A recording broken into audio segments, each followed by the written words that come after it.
If you've ever looked at your business and thought, how did this get so complicated? This episode is for you.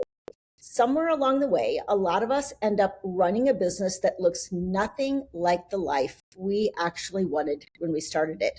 Too many offers, too many delivery formats, a calendar that doesn't match our energy, and revenue goals that were never really reverse engineered from anything real. Today, we're talking about how to simplify your whole business, not just your offer, but your income goals, your lifestyle, and the way you actually like to deliver your work so that everything you're building fits the life you're trying to live instead of fighting it. And I have a very special guest with us. Sonya Ramsey spent years in the corporate world, first as an engineer, then in technical sales and marketing before building her own business. And along the way, she learned that most online businesses don't fail from a bad idea. They fail from too many offers, too many directions, and no clear sense of who they're actually for. She had to simplify her own strategy more than once before she found out what actually works. And now she helps people who teach, coach, or consult for a living do the same, simplifying what they sell and rebuilding around clarity, income, and freedom.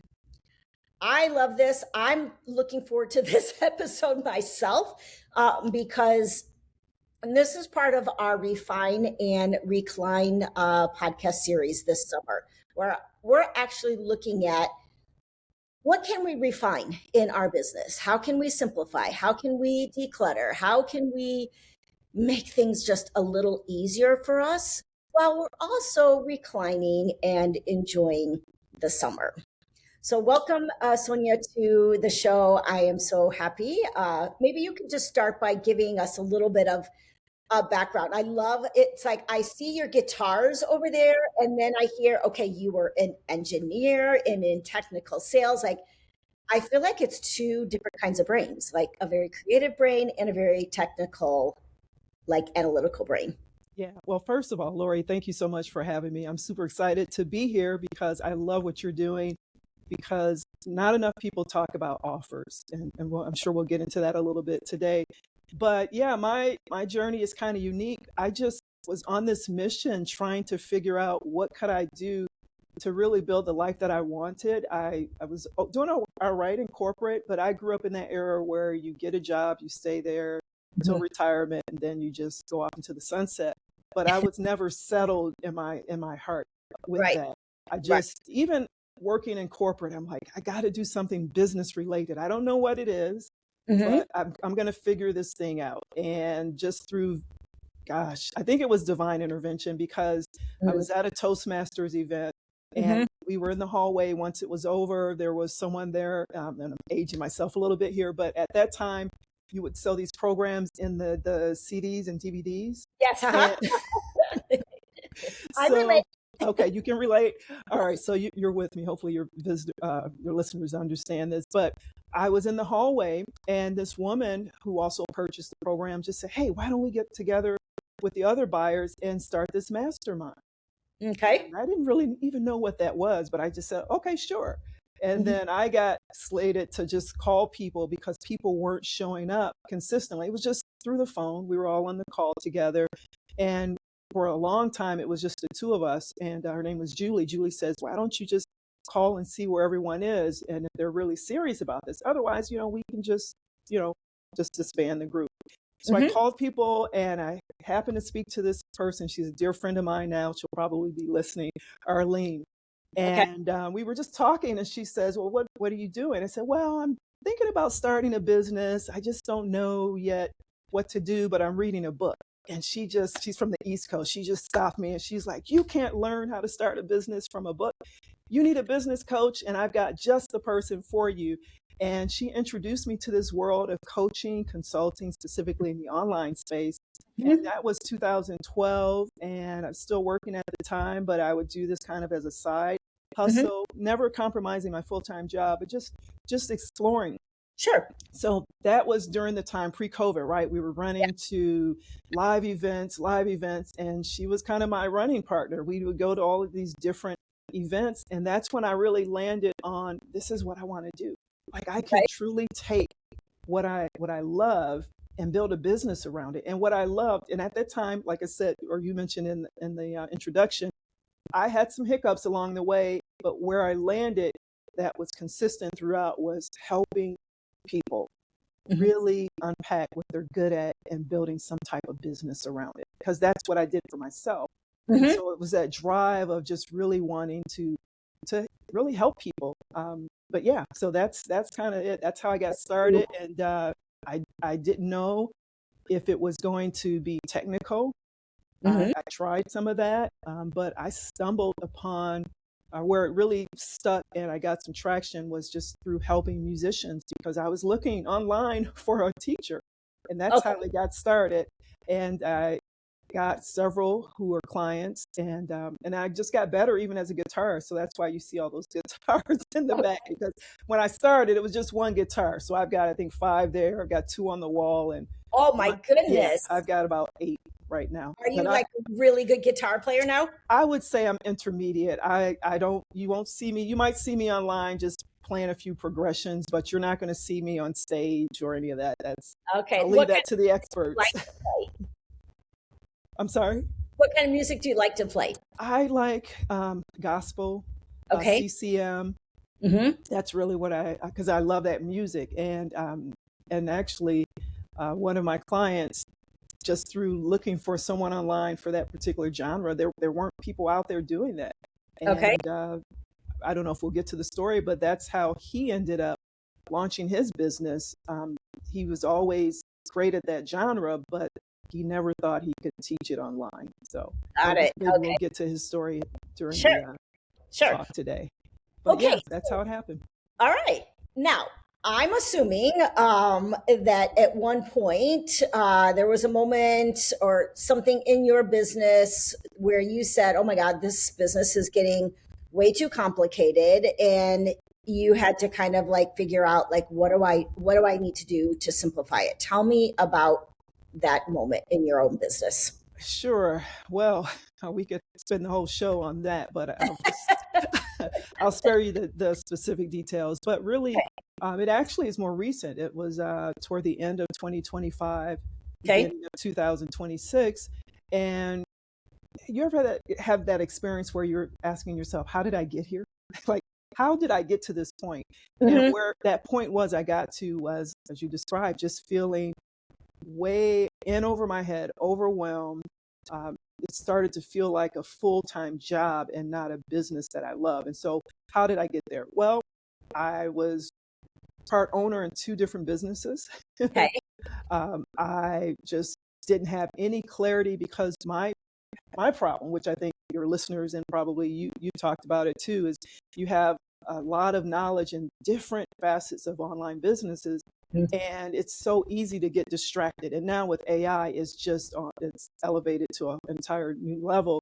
And chasing this and webinars and YouTube and product launches and writing copy and building agents and on Yeah. and on and on. And then what really was, I guess, the straw for me was still doing all of these things, Mm-hmm. providing services for clients, but now I have a client that we're building from the ground up, and I'm super excited about it. But it's a lot of moving pieces. Mm-hmm. And what I realized is, okay, stop. You got to practice what you preach, right? Okay. I always talk about just really focusing in. I call it your concentrated authority, which is it's more than just having a niche, but it's all about how can you set yourself apart from everyone else, right? Mm-hmm. So I'm telling my clients this, but I'm not living what I'm teaching, and because I have such a passion to help people that I Mm-hmm. don't say no. Right. Mm-hmm. That's a vice of mine, just not saying no. So I'm doing all of these custom projects. And Mm-hmm. what I realize is, okay, you play an instrument. What do your teachers always tell you? Less is more. And to Mm-hmm. sit with that, like, and honestly, Lori, it's scary, right? Because what are you going to give up if you don't focus on this and you don't focus on that and you don't focus on this piece? But what I've come to realize is by having one focus, Mm-hmm. once I now as I teach my clients, right, the message is much stronger. I will call out or I'll be found by those people I meant to serve. But also, that doesn't mean I have to give up the other things I'm good at, because once you get a client in and you help them with that one offer, Mm-hmm. it opens up potentially other avenues of business that they may not have considered, Mm-hmm. or it just wasn't the right time. But now I have the skill set to focus on that. So I'm not leading with everything, I'm leading with one core offer. Oh, wow. And it's still new, right? It's 6 months now, but Mm-hmm. I feel lighter. I don't feel stressed. I'm focusing now on my health and wellness. I go walking every day. I'm exercising. I have a trainer, and I'm okay now. And it's just the very thing that you fear is the opposite of what happens, because I have more business now Right. than ever before. So Right. I think that was my aha. I had that epiphany. It's like, yes, less truly is more. And I want that for my clients as well. I went through that Okay. in the end of 2024. Okay. I had the business that had all of the things. I was a branding and marketing agency. I had a full team. Hmm. I had, oh my gosh, I don't even know, website development, social media management, like just Yes. everything, coaching, like Yes. all the stuff. And I was overwhelmed.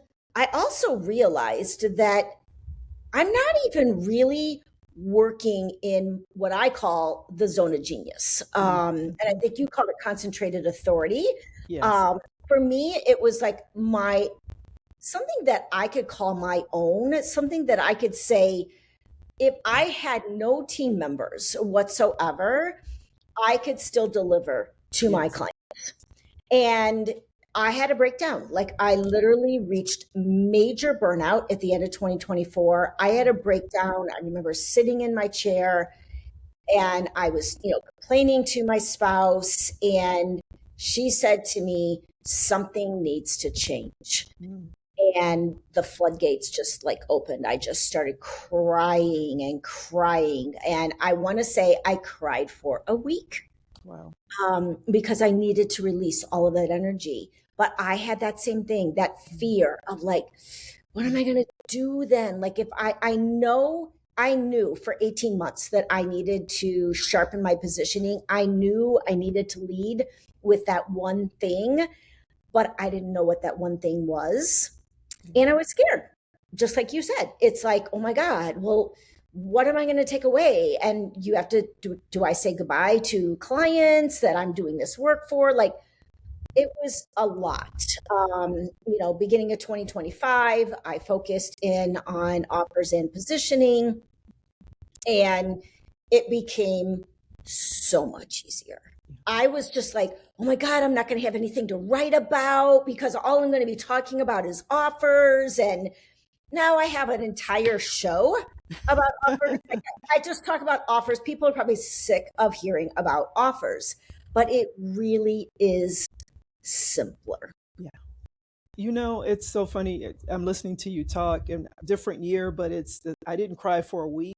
But maybe internally I was crying for a week, and the tears did manifest. But it like I feel like I'm just hearing myself or my story when you mentioned that. And I think the biggest thing, and it's so funny because, like I mentioned, I've been in masterminds and gone to events, and I have a really pretty strong group, network within the online space. And I know people that do very well with one offer. Like, they're all around me, but why wasn't I doing it? It was the fear. Mm-hmm. And my hope is that as people are listening, that like you have to bet on yourself and just step out. And I think for me, that's when I said, okay, I'm betting on myself. I've got to let certain things go. It's still hard. I'm not even going to lie to your audience, but sometimes you just have to do it afraid, right? And then you start seeing those wins, and then your confidence just grows and grows and grows. And the next thing you look up and you're like, who was that person a year ago Right. or two, right? Like, Yeah. no, but you want to be known as whatever that thing is, that one thing. And it doesn't mean you won't get other business, but because Right. what, as you said, and what I'm doing, what's happening is I'm not even promoting like I want to because I'm busy. People are Right. referring Mm-hmm. people to me. So the very thing you fear is the very thing, the opposite of what will happen if you I know, just and step out. I say this all the time. People think, well, if I just do the one thing, in your case, you're saying one offer. I have a little bit different philosophy about that, but I still believe in the one thing. Yes. And people are like, oh, I'm limiting myself. If I just do this, then, or if I just, talk to this client, then I'm limiting myself. Yes, you are, but not in the way that you think you are. Yeah. It's Yeah. actually you're limiting your ability to be referred, like you're limiting your ability to be known Yes. in the online space, like you're limiting your ability to be seen because your marketing is so spread thin. Yeah. And um, so, go and ahead. I Sorry. wanted to comment also a little bit about what I always say is because I work with experts who have a lot of layered experience like you and I. Yes. And I always say it's okay to lead with one thing. And then when you get that client in the door, that's when you show up with all of your experience. Yes. Yes, I lead with offers and positioning, but I'm also working on their messaging. I'm building their brand. I'm giving them a marketing plan and a visibility plan. We're working on their sales page. There's just so much that I'm doing based on all of my years of marketing. It's not just, oh, let me build your offer and now we're done. Yeah. And Lori, don't you feel like it's seamless? Like you're not on the calls with them. Hey, did you know I do this? I do this. I do that. It just happens organically because you're bringing value to the Right. conversation. And then they say, oh, well, can you help me with this? Or I'm really like, that's what happens. And I think that that is the piece a lot of us are missing. And what really can happen when you do it this way is you have long-term customers. They stick around. They stay with you for a long time because they trust you're the trusted advisor. That's a Mm-hmm. corporate word we used to use all the time. You're the Right. trusted advisor because you Exactly. bring all of that skill set. The problem is I see, and especially now more than ever because there's more people online with since COVID and now with AI, the messaging is so watered down. Yes, It it is. just sounds the same. It looks the same. Mm-hmm. I'm sure you hear the buzzwords in your industry, and the same with me, with the musicians and some of the other experts. It's the same words. It's like, okay, AI. And the buyers Yes. today are much more sophisticated. So they can spot that a mile away. Whereas maybe when there was just, 2012, no one was really out there the same way people are now. Oh, yeah. Oh, wow. This is a great message. But not anymore because they're seeing it so often. And I think it kills the trust. And Yes. therefore, just really focusing on how to set yourself apart from everyone else. I think that's like the first part of the Yes. simplification process that we Yes. talk about. So when you're working with clients and you are helping them to simplify their business, where are you starting? Are you starting with the offer, the income, like the numbers, their lifestyle? Like, where do you start? So I call it messaging, or specifically concentrated authority. That's where we start because that Hmm. is the core of how you present yourself online, right? That concentrated authority is that it explains how you're different than Hmm. everyone else, and it's not niche because anyone can say, "Oh, I'm a coach, I help women," right? Or I'm Exactly. a musician, I teach guitar. Right. But that's so what? Like Right. everyone says that. But the Hmm. concentrated authority pulls from your experiences, Hmm. the customer wins, the results that you've gotten for your customers, uh, Hmm. your formal training, your own personal experience, all of that collectively is what builds your concentrated authority. Is it something that you may nail the first time out? Probably not, but you Hmm. tweak it as you go. And you have to really, and I think this is where coaching comes in to help, is have someone who's not vested in it. Like they're a person coming cold and they listen and they hear what that is, and they say, does this sound like everyone else, or does this really get my ear to perk up or lean in to say, I want to know more, right? So we start there. Mm-hmm. And from there, it's then having a heat check, or really being honest with yourself and saying, okay, what am I good at? What do I hate? Right? Do Mm-hmm. I like being on camera? Do I like the idea of speaking publicly? Do I want to do a podcast, or do I just want to be behind the scenes because I'm kind of shy? I don't necessarily want to be out there, but I think I have what it takes to really grow in my business. Mm-hmm. But sometimes because there's so much out there now online, we get distracted, right? This is the next thing, the greatest thing. This is the greatest thing. Everyone's pitching webinars, so I'm going to do a webinar. Then they say, okay, we're going to do challenges, so let's pull it back. Let's look at you as a person, Mm-hmm. and what do you really get excited about? What Mm-hmm. motivates you in terms of just the thought of working with certain people, or what? And this brings me to the next phase in this process is, what do you want your day to day to look like? Right. And I'm not talking about the 4-hour work week, right? I mean, that's Is that that's even not. possible as an entrepreneur? Pardon me. I said, is that possible? I guess it I, is. I mean, How you structure I'm your sure business. it is, but I don't think it happens overnight. No, I think you have a team and all of that, but we're not there yet. We're talking about experts like ourselves that can do a lot and tend to do a lot and get overwhelmed. And so we're looking to simplify. definitely. And what that means is, how do you want your day to look? Sure. Do you want to start your day cranking out videos for YouTube or for social media? Do you want to do email marketing or writing emails? Do you want to plan or design your funnels for your businesses? Like, what tech? How do you feel about technology? Like, what, being truly honest and true to you, like, what does a day to day look like for you? Yes. And then how many days, maybe you want Friday off, so you build your business around that. So, and then the last piece, which is extremely important, is, I call it the monetization path. Mm-hmm. What are your goals? Like, how Right. much do you want to make? And then let's reverse engineer it, right? Let's peel it back based on your messaging, how you want this business to look. There's different ways to get those results, right? We talked about Yes. webinars, we can do email marketing. I have a copywriting coach, and he earns a lot of his money in his business through storytelling, Mm-hmm. emails, Mm-hmm. emails that sell. He loves that.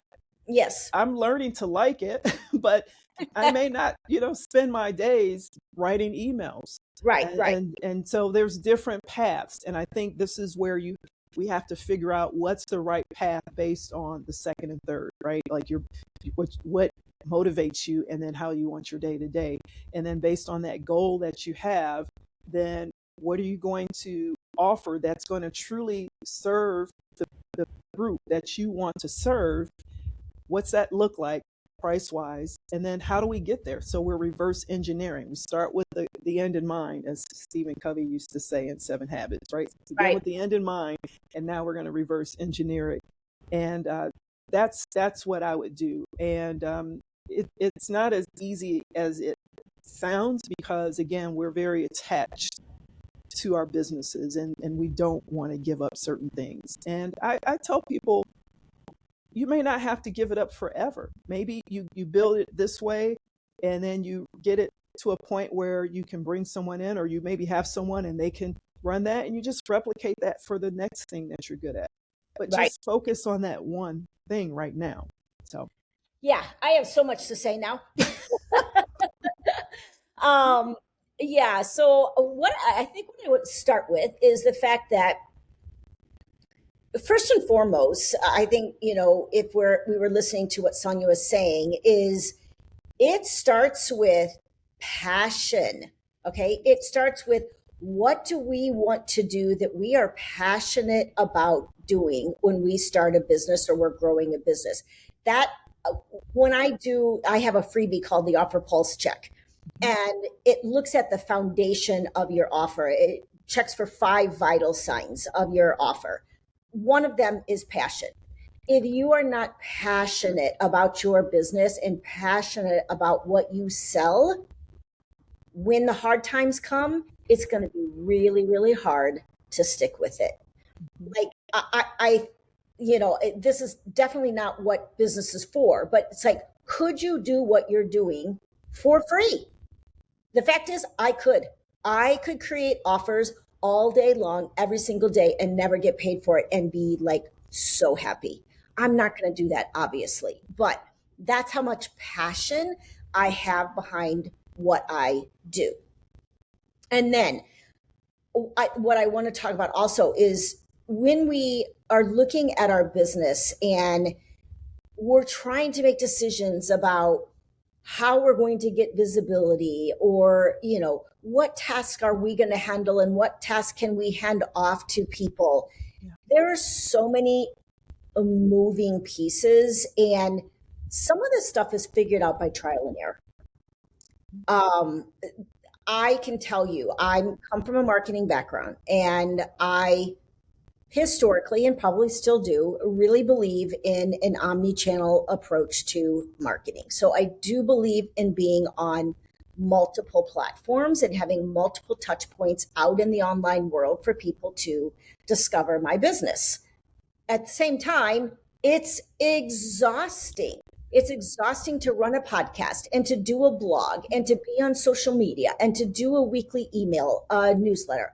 All of that stuff is exhausting. And when we're looking at our business and deciding, I think the most important thing is to say, what's actually generating revenue in your business? What actually works? So when we start looking at pulling away some of those things that are making our business like complex, we have to look at what works, why does it work, and do we love that? So yes, continue it. Or what doesn't work?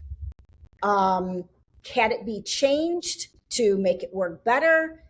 Do you love it? No, you don't? Okay, then maybe it's something that you have to get rid of. I don't know about you, but like, how do you make decisions, like within your own business or even with other business owners, on deciding what goes and what stays to keep your business simplified? That's a great question, because it's so easy to get sucked in, right? But the good news is, just kind of as a side comment, the technology is such now that you can do it for that one medium and then push it out to the others.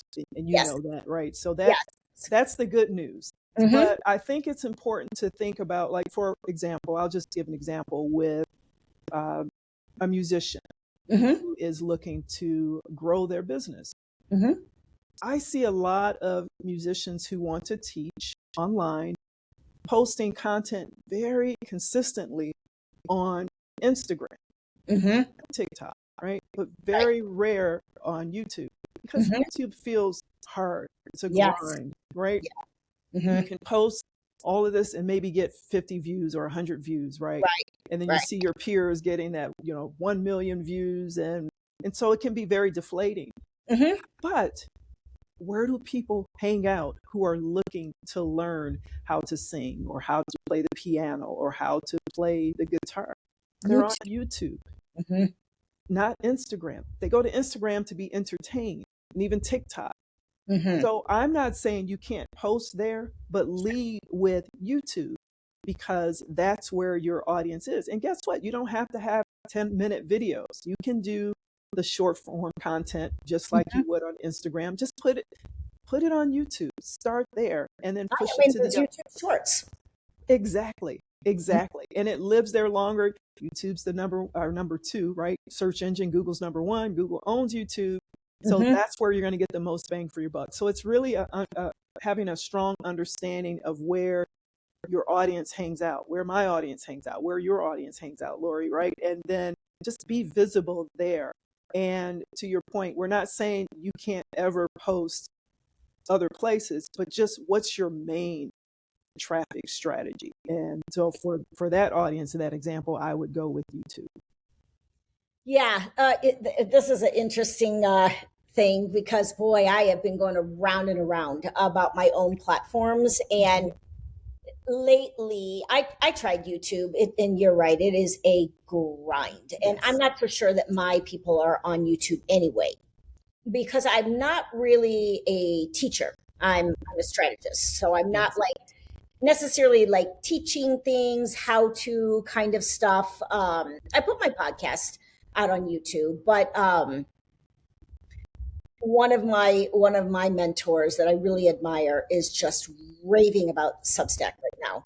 Ah, And I caught the bug from her because I just respect her so much. yeah. Get on Substack, I start doing Substack notes and start writing articles for Substack, and it's Mm, growth is inching up, yeah. but I'm just like, now I'm here like this, just constant Yeah. threads, Instagram, LinkedIn, Substack. I'm just like, oh my God. I finally had to say, Lori, what do you enjoy? Yes. Like, what do you really enjoy? Because for me right now, it's all about joy. Yeah. Like if my business is a drag and I'm not enjoying it, like, why am I in business? Like, Exactly. I think some things can be a drag in business for sure. Not everything is joyful, but like content is a major part of your business. So for me, it's like, okay, where do I enjoy hanging out? I love threads. It's short form copy, easy for me to go through, easy for me to engage with people. Instagram, I'm a very visual person. LinkedIn, the community there just feels like it drags. Substack, I love the people there, but Hmm. it's a lot of work to grow on Substack. So Yeah. it's a lot of engagement of really long form content. And there's so many things. And like you said before, those bright, shiny objects. It's like if Yes. something's not working and we see someone over there that said, Hmm. oh, you should try this, or look how much success they're having with this. And so then we want to run toward that strategy, but that doesn't mean it's the right strategy for us. Exactly. See, the Sonya a year or 2 years ago would have said, "Oh, let me check out Substack." Lori says it's, but when you were talking, I said, "Sonya, don't go there. Don't go there. Do not go there." Right, Because right. I promise you, it's so, as experts, it is so easy for us to get distracted. It Yes, really it is. is. So yeah. Yes. So, what is like, in your opinion, like, what's the difference between a business that is literally designed to be simple versus just like, oh, let me get rid of this and let me get rid of this and let me just do this and let me just do this, trying to like offload a bunch of things, thinking it's going to make our lives more simple. Yeah, that's a great question. Never thought of it. But offloading is, it still has no direction. You're just dumping things, right? You're just getting rid of things. But simplification to me is more about being able to just be really clear, crystal clear about how you want your business to run, um, based on your lifestyle. And Mm, simplification doesn't always mean you just only, like as we talked about, just have one thing, but the messaging is simple. mm, The mhm. approach is simple because it's simple in that it fits the lifestyle you want to live, right? Mm. I've done it before, Lori. I'm sure you've done it where you're up till 1, 2 o'clock in the morning. Right, That's not, that's not having a simple business, right? And right. I could say, well, I'm just going to not do this and that and still have a very complex business. But simple or simplification means, you know what, I'm not going to offer this anymore because it Mm, doesn't really serve me and how I want to live my life. So I'm mhm, going to get rid of that permanently mhm, because mhm, this really drags me down. It takes up a lot of time. It's not fun. It mhm. doesn't excite me. So that goes. So it's about re- revising or remodeling your business so that it is based on how you want your life. It's a lifestyle business. And again, it doesn't mean you only offer one thing, but it's your approach to everything. Yeah, I'm gonna play a little bit of a devil's advocate here. Okay, good. Um, so sometimes I think when people hear a lifestyle business, right? that people think, oh, you're not really making money. It's just kind of like a glorified hobby.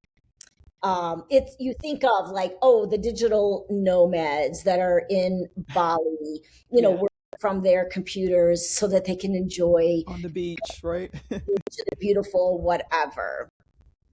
Do you think it's possible to have a lifestyle business and still make good amount of money? So I think you can work towards that. I Mhm. don't think that happens overnight. So, for example, I'm moving towards having a lifestyle business, but Mhm. there's still things you have to do to build the foundation, right? Sure. And so I think there's a process towards it, but I personally I personally know someone who has that in Mhm. his business. In fact, I haven't checked with him in a while, but I think he's pretty much taken the year off, Okay. because he can do that. But he went through that process of really working hard to establish that foundation by which he could have this lifestyle business. Because for him right now, the priority is his wife and his child. He Mhm. wants to be there for them. So Mhm. I think it's possible, but it's not easy. Right. It's not easy. It really is not easy, and it's not, oh, I can do this. I believe I can do this in 2 years or 3 years. I think to get to where I see where he is right now, Mhm. it, it took some time, but he's a very smart person. And Yeah.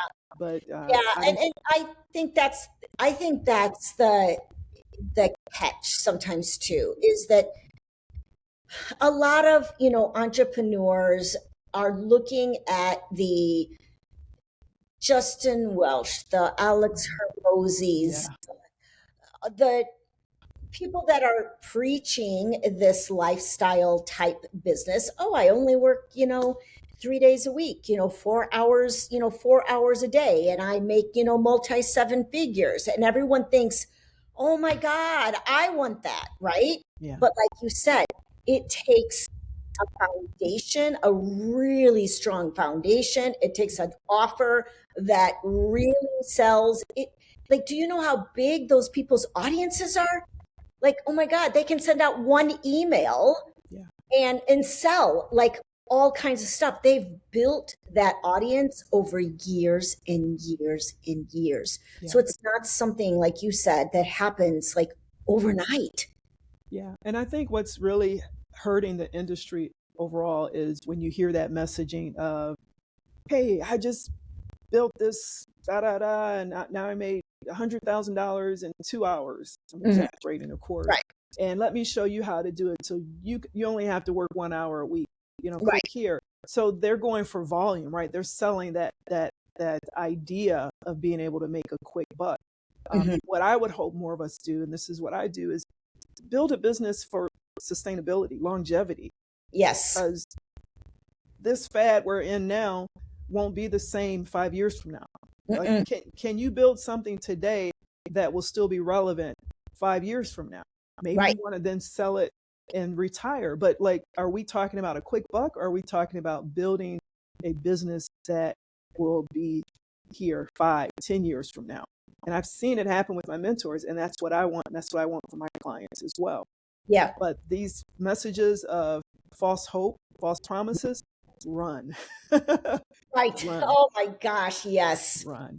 So, what do Yeah, you feel like makes a sustainable business that's going to be here 5 years, 10 years? Because I've been in business for 10.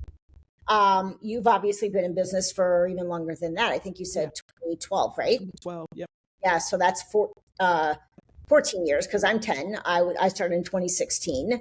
Um, what do you believe like makes a sustainable business, especially in a dynamic business climate like we are in right now, where like literally everywhere I turn, people are like, oh yeah, I'm pivoting, I'm refiguring, I'm figuring out what my offers are now.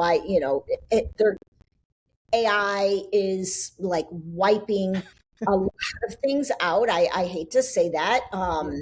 Yeah. what makes a sustainable business that's going to last 5 years, 10 years?